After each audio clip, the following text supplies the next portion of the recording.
ఉత్తరాంధ్ర అభివృద్ధికి పాటుపడే పార్టీలకు మా సంపూర్ణ మద్దతు తెలియజేస్తామని ఉత్తరాంధ్ర అభివృద్ధి వేదిక ప్రధాన కార్యదర్శి ఏ అజయ్ శర్మ తెలిపారు. బుధవారం విశాఖలోని అల్లూరి విజ్ఞాన కేంద్రంలో ఉత్తరాంధ్ర అభివృద్ధి వేదిక ఆధ్వర్యంలో ఉత్తరాంధ్ర మేనిఫెస్టో విడుదల చేశారు. ఈ సందర్భంగా మాట్లాడుతూ నీటి ప్రాజెక్టుల నిర్మాణం, స్టీల్ ప్లాంట్ అమ్మకం నిలిపివేత, ప్రభుత్వ రంగ సంస్థలు బలోపేతం, పర్యావరణ పరిరక్షణ, గిరిజన ప్రాంతంలో 170 చట్టం పటిష్టామలు, జీవో నెంబర్ 3కు చట్టబద్ధత, ప్రభుత్వ విద్య వైద్య పటిష్టత, మౌలిక వస్తువుల కల్పన, రాష్ట్ర విభజన చట్టం అమలు, ప్రత్యేక హోదా వంటి అంశాలపై స్పందించే వారికి మా మద్దతు తెలియజేస్తామన్నారు.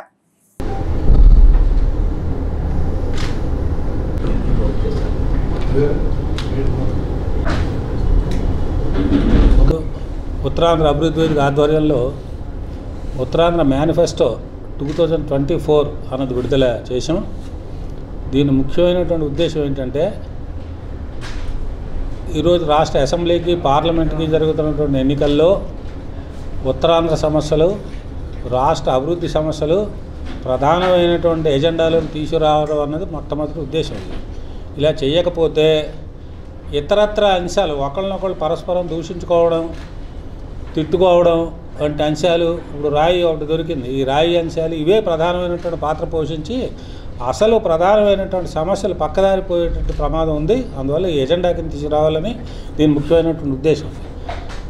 2014 తర్వాత రాష్ట్ర విభజన జరిగిన తర్వాత రాష్ట్ర విభజన చట్టంలో ఆంధ్ర రాష్ట్రానికి, ఉత్తరాంధ్ర, రాయలసీమలకి ప్రత్యేకమైనటువంటి ప్యాకేజీలు అవి ఇచ్చి అభివృద్ధి చేస్తామని చట్టంలో పేర్కొన్నారు. కానీ విచిత్రంగా, దురదృష్టకరంగా ఈ 10 ఏళ్ల కాలంలోనూ ఆ విభజన చట్టంలో ఉన్నటువంటి అంశాల్లో ఒక్కటంటే ఒక్కడు కూడా సంపూర్ణంగా అమలు కాలేదు. ఫలితంగా ఉత్తరాంధ్ర ఈ 10 ఏళ్ల కాలంలోనూ అభివృద్ధి కాదు, మరింత వెనుకబాటులోకి నెట్టబడింది, పేదరికం పెరిగింది, వలసలు పెరిగాయి. అందువల్ల ఈ నేపథ్యంలో ఇప్పుడైనా ఆ చట్టం అమలవుతుందా, ఈ చట్టంలో ఉన్నటువంటి అంశాలన్నీ అమలు చేస్తుందా అనేది పెద్ద ప్రశ్న.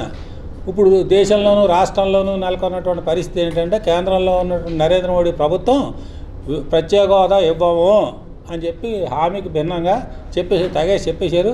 రాష్ట్ర విభజన చట్టాల్లో ఉన్నటువంటి అంశాలు అమలు చేయట్లేదు. 10 ఏళ్ళు గడిచింది. విశాఖపట్నం కేంద్రంగా రైల్వే జోన్ అన్నది ఇప్పటికీ కాగితాలకే పరిమితమైంది. కానీ ఆ పేరుతోటి 100 ఏళ్ళు పైగా చరిత్ర ఉన్నటువంటి వాల్తే రైల్వే డివిజన్ మాత్రం ఎత్తేయాలని కేంద్ర ప్రభుత్వం నిర్ణయం చేసింది. అంత అన్యాయం. మన ఉత్తరాంధ్రలో స్థాపించవలసినటువంటి పెట్రోలియం యూనివర్సిటీ, గిరిజన యూనివర్సిటీ ఇలాంటి విశ్వవిద్యాలయాలు ఇంకా నిర్మాణ దశలోనే ఉన్నాయి. అందువల్ల ఎప్పటికి పూర్తయినా ఎప్పుడు దీని అభివృద్ధి సాధ్యమవుతుంది? మనం కానీ గట్టిగా అడగకపోతే కేంద్ర ప్రభుత్వం ఈ చట్టాల్లో ఉన్నటువంటి మిగిలిన అంశాలను కూడా అటకెక్కించే ప్రమాదం ఉంది. అందువల్ల ఇంత ద్రోహం కేంద్ర ప్రభుత్వం చేస్తుంటే మన ఆంధ్ర రాష్ట్రానికి, ఉత్తరాంధ్రకిను ఆ ద్రోహాన్ని ఎండగట్టి రాష్ట్ర ప్రయోజనాలను కాపాడవలసినటువంటి పార్టీలు, ఇప్పుడు అధికారంలో ఉన్నటువంటి జగన్మోహన్ రెడ్డి పార్టీ, గతంలో ఉన్నటువంటి చంద్రబాబు నాయుడు పార్టీ, ఇద్దరూ కూడా ఆంధ్ర రాష్ట్ర ప్రయోజనాలు తాకట్టు పెట్టేశారు. కేంద్ర ప్రభుత్వం ముందు మోకరిల్లారు. అది ఇప్పుడు ఏకంగా తెలుగుదేశం పార్టీ ప్రశ్నిస్తాన్ని బయలుదేరినటువంటి పవన్ కళ్యాణ్ ఇద్దరు కూడా ఎన్డీఏలో భాగస్వాములు అయిపోయారు. అంటే ద్రోహంలో వాళ్ళు కూడా భాగస్వాములు అయిపోయారు. ఇంకా ఆంధ్ర రాష్ట్రం ఎలా బాగుపడుతుందని ప్రశ్నించేవాళ్ళు, అడిగేవారు ఎవరు లేకపోతే ఇవి ఎజెండాలో కూడా ఉండవు కనీసం.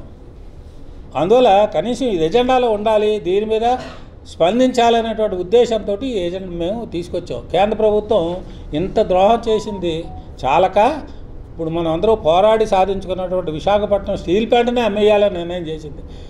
దురదృష్టం ఏంటంటే ఈ నిర్ణయాన్ని కూడా రాష్ట్రంలో ఉన్నటువంటి ప్రధాన ప్రతిపక్ష పార్టీలు వాటి గట్టిగా వ్యతిరేకించడం లేదు. మనం చంద్రబాబు నాయుడు ఉత్తరాంధ్ర పర్యటనకు వచ్చారు. విశాఖపట్నం మీటింగ్లు పెట్టారు, విజయనగరం పెట్టారు, శ్రీకాకుళం పెట్టారు.